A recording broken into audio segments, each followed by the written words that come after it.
کی پریکٹس کرتے ہیں. کیا کرتے ہیں؟ پریکٹس کرتے ہیں. اور آپ اپنے آپ کو، ہم لوگ ٹرین کرتے ہیں اپنے آپ کو. یہ ٹریننگ ہے نا. اب مسلمان کی تو ٹریننگ ہو رہی ہے. وہ ایک ہندو بنیے نے ایک مولانا کے ساتھ مذاق کر رہا تھا. وہ تو ان کو کہتا ہے کہ مولانا آؤ مقابلہ کرتے ہیں زیادہ کھانے کا. آج کا مولوی ہوتا تو کہتا آؤ زبردست، اس سے تم کیسے جیت سکتے ہو، ہم تو ٹرینڈ ہے زیادہ کھانے میں. تو انہوں نے کہا کہ بھائی، مولانا نے کہا یار ایسا کرتے ہیں، زیادہ تو بھینس کھاتی ہے. زیادہ کیوں کھاتا ہے؟ وہ تو بھینس کھاتی ہے. مقابلہ کرنا ہے تو بھوکا رہنے کا کرو. کس کا کرنا ہے؟ جتنے مقابلے ہو رہے ہیں نا، زیادہ کھائے گا کون، زیادہ پیے گا کون، زیادہ.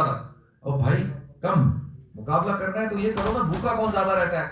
تو جو آدمی جو ہے بھوکا زیادہ رہتا ہے، جو آدمی جو ہے وہ پیاس کو برداشت کر سکتا ہے، بھوک کو برداشت کر سکتا ہے، تکلیف کو برداشت کر سکتا ہے، تو وہی تو شہنشاہ ہے بھائی، وہی تو بادشاہ ہے کہ جس کو اپنی نفس کے اوپر کنٹرول ہے.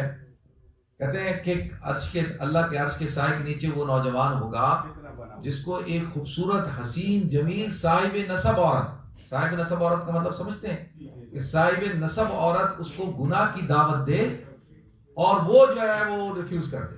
وہ کیا کرے؟ ریفیوز کر دے.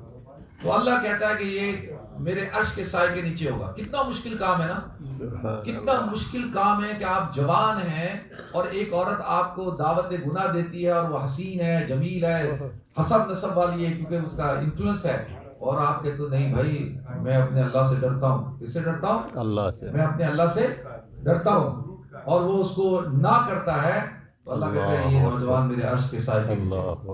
تو یہ ساری ٹریننگ کہاں سے آئے گی؟ Very hard. یہ ٹریننگ روزے سے آئے گی نہیں آئے گی؟ بھئی fasting is all about train yourself and control your anger, control your desire, control your appetite. یہی تو سارا رمضان کا فلسفہ ہی تو یہی ہے. سارا فلسفہ یہ ہے. رمضان از آل اباؤٹ دس. رمضان تو یہی ہے نا بھائی کہ آپ you have to train yourself. تو اب اس میں کیا ہوتا ہے کہ پھر جب آدمی ٹریننگ کر لیتا ہے تو کیا سارا سال ٹریننگ کرتے ہیں ہم لوگ؟ بھائی ٹریننگ نوٹ ہر روز تو ٹریننگ نہیں ہوتی نا بھائی. ٹریننگ کا ایک ٹائم ہوتا ہے نا، ٹائم فریم ہوتا ہے کہ بھائی اتنا عرصہ ٹرین کرنا. لیکن ٹریننگ کے بعد اس کو آپ نے پھر پریکٹس کرنا ہے اپنی زندگی کے اندر.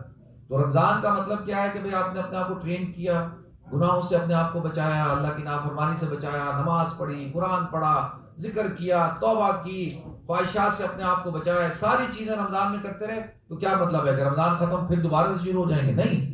اس کے بعد دوبارہ سے اس رمضان کی ٹریننگ کو پھر پورا سال جو ہے وہ اسی طرح سے گزارنا ہے. آخری بات عرض کروں کہ اگر آپ نے دیکھنا ہے نا کسی شخص کا، کسی کا دیکھنا ہے کہ اس کا رمضان کیسا گزرا تھا، رمضان کے بعد کی زندگی دیکھیں. رمضان کے بعد اگر وہ نمازیں پابندی سے پڑھ رہا ہے، قرآن کی تلاوت کرتا ہے، گناہوں سے اپنے آپ کو روکتا ہے، اس کے اندر تقویٰ ہے، خواہشات کو کنٹرول کر رہا ہے، کم کھا رہا ہے، کم سو رہا ہے، تو اس کا مطلب یہ ہے کہ اس نے اپنا رمضان اچھا گزارا، اس کا رمضان صحیح گزرا. اور رمضان کے بعد اگر وہ اس کی وہی صورتحال ہے تو اس کا کیا مطلب ہے؟ اس کا مطلب ہے کہ رمضان میں کوئی گڑبڑ ہے. اس نے رمضان بس ایسے ہی رمضان کر کے گزار لیا ہے، باقی صحیح طرح سے نہیں گزارا، رمضان کی روح اس کے اندر نہیں اتری. تو اللہ تعالیٰ مجھے بھی توفیق دے دی، آپ حضرات کو بھی توفیق دے. تو دعا کرتے ہیں سبحان اللہ و بحمدہ